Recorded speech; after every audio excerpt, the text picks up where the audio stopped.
বল্টু, ফাটাকে আজকে স্কুলে আসবে না নাকি? জানি না রে আমি, সে কি করবে না করবে। ওই দেখ ফাটা চলে এসেছে ক্লাসে। কি রে ভাই, আসতে এত লেট হলো কেন আজকে? ভাই আজকে আমি একটা গান শিখে এসেছি জানিস। তোরা আমাকে বলিস না আমি গান গাইতে পারি না, আজকে আমি একটা গান শিখেছি। গানটা আজকে গিয়ে তোদের আমি দেখিয়ে দেবো আমিও গান গাইতে পারি। কি রে পল্টু, ভূতের মুখে রাম রাম শুনছি তো, কে গান গাইবে দেখ না। কিন্তু তুই আমাকে যাই বলিস না কেন, আজকে আমি একটা গান গাইবো ভাই। গান না গিয়ে আমি আর ছাড়ছি না আজকে। গানটা গা ভাই, আগে শুনি আমরা, দেখি তুইও কিরকম গান শিখেছিস। গান তো আমি শোনাবো, কিন্তু এরপরে আমাকে কেউ বললে হবে না যে আমি গান গাইতে পারি না, এরকম বললে হবে না। ঠিক আছে নে, আমরা আর তোকে কিছু বলবো না, তুই গানটা গাতো বানা আগে দেখি। শোন তাহলে। জানি না কোন পাড়ায় সারা দেই সারাই, প্রেমেরা জুড়ে এসেছি তোরে শোনাবো, করবো এন্টি লাভিগা রেন্ডি, করবো এন্টি লাভিগা রেন্ডি। ফুটো ভাই তুই থাম থাম, কি সব গান গাইছিস সেগুলো ভাই তুই বলতো। তোদের আমি গান গাওয়াচ্ছি দাঁড়া। এই কেলো করেছিস, স্যার চলে আসলো কখন, আমাকে কেউ কিছু বললি না তোরা? Sir good morning. Sir good morning. Sir তাহলে আমার তরফ দিয়ে একটা গুড মর্নিং। স্যার তাহলে আমার তরফ দিয়ে একটা গুড মর্নিং। তোদের আজকে গুড মর্নিং না ব্যাড মর্নিং দেখতে পারবি।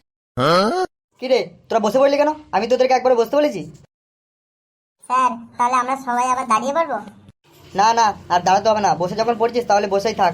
আজকে তোরা সবাই একটা রচনা বলবি হাতি নিয়ে, তাও আবার ইংলিশে। স্যার রচনাটা যদি বাংলায় বলি তাহলে কোনো অসুবিধা হবে নাকি? ইংলিশে বলতে বলেছি, ইংলিশে বলবি, কোনো বাংলার সিন নেই। স্যার আমরা সবাই বাংলার মানুষ, বাংলায় বলবো না ইংলিশে বলবো বলো? ঠিক আছে, তোদের বাংলায় বলার যদি এতই শখ হয় তাহলে আমি বাংলায় তোদের হাতি নিয়ে কিছু প্রশ্ন করবো, প্রশ্নগুলো ঠিকঠাক উত্তর দিবি। হ্যাঁ স্যার, কি প্রশ্ন করবেন করুন, আমরা উত্তর দিয়ে দেবো। আচ্ছা বল তো, সব থেকে হাসি খুশি প্রাণী কি? স্যার এটা তো খুব সহজ উত্তর। কি এটা সহজ উত্তর? তুই বল দেখি কিরকম পারিস। সব থেকে হাসি খুশি প্রাণী কি? স্যার সবচেয়ে হাসি খুশি প্রাণী হলো হাতি। তুই কি করে বুঝলি যে সবচেয়ে হাসি খুশি প্রাণী হাতি? আচ্ছা বেশ, আরেকটা প্রশ্ন করছি, প্রশ্নটার উত্তর দে। বল হাতির দুটো দাঁত অত লম্বা কেন?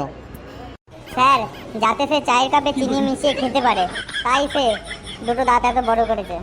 কি চায়ের কাপে চিনি মেশার জন্য হাতি দাঁত বড় করেছে? স্যার আমি বলবো? বল ফাটা, তুই বল, তুই ঠিকঠাক উত্তর দিবি। স্যার হাতির দুটো দাঁত বড় করেছে সে যেন খুব সহজে খাবারগুলো মুখে নিতে পারে ওই দাঁত দিয়ে, তাই সে দুটো দাঁত বড় করেছে। বাহ, খুব ভালো খুব ভালো। পল্টু তুই উঠে দাঁড়া, তোকে একটা প্রশ্ন করছি। হ্যাঁ স্যার বলো। বল তাহলে হাতির স্মৃতিশক্তি কেন এত ভালো?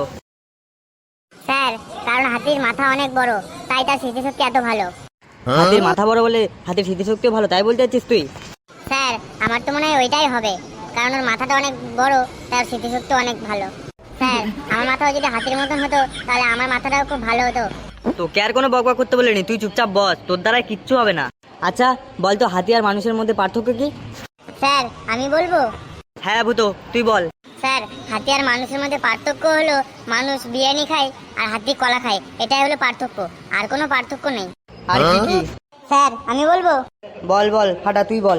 স্যার হাতি আর মানুষের পার্থক্য হলো মানুষ গাড়ি চালায় আর এবং হাতি গাড়ি টানে, এটাই হলো পার্থক্য। অসাধারণ অসাধারণ। আচ্ছা বল তো মানুষের জায়গায় যদি হাতি গাড়ি চালাতো তখন কি হতো? স্যার তখন আবার কি হতো? স্যার হাতি যদি মানুষের মতো গাড়ি চালায় তখন সিগন্যালগুলো থাকতো না। বাহ বাবা, খুব সুন্দর জবাব দিয়েছিস তুই, মানতে হবে। আচ্ছা বল তো হাতি কেন চশমা পরে না? স্যার কেন পরে না? তোকে আমি প্রশ্নটা করলাম, তুই উত্তরটা দে। স্যার প্রশ্নটা আরেকবার করুন, আমি ভুলে গিয়েছি। হাতি কেন চশমা পরে না? স্যার বলছি তাহলে। স্যার হাতি এই কারণে চশমা পরে না, রাস্তায় যে ছোট ছোট পিঁপড়েগুলো হাঁটে ওদের গায়ের উপর পা না তুলে দেয়, এই কারণে হাতি চশমা পরে না। ফটো তোর জবাব নেই, মানতে হবে। তোদের সাথে আমি হাতি নিয়ে অনেকক্ষণ ধরে বকবক করেছি, এবার একটা রচনা বল হাতি নিয়ে, ইংলিশে কে বলবি? স্যার আমি তো ঠিকঠাক ইংলিশ পড়তে পারি না, তাই আমার দ্বারাই হবে না। যদি এটা বাংলায় বলতে বলতেন তাহলে আমি একটু হলে ট্রাই করতাম, আমার দ্বারাই ইংলিশে হবে বলে মনে হয় না, তাই স্যার আমি কান ধরে দাঁড়িয়ে পড়ছি আগে দিয়ে। কি সাংঘাতিক ছেলে মাইরি, ওকে রচনা বলতে বলেছ কান ধরে দাঁড়িয়ে পড়েছে। আচ্ছা ফাটা তুই একটা ইংলিশের রচনা বল হাতি নিয়ে। স্যার আমি সবার লাস্টে বললে হবে না? না না, তুই সবার আগে বলবি। ফাটা তুই তো আজকে শেষ।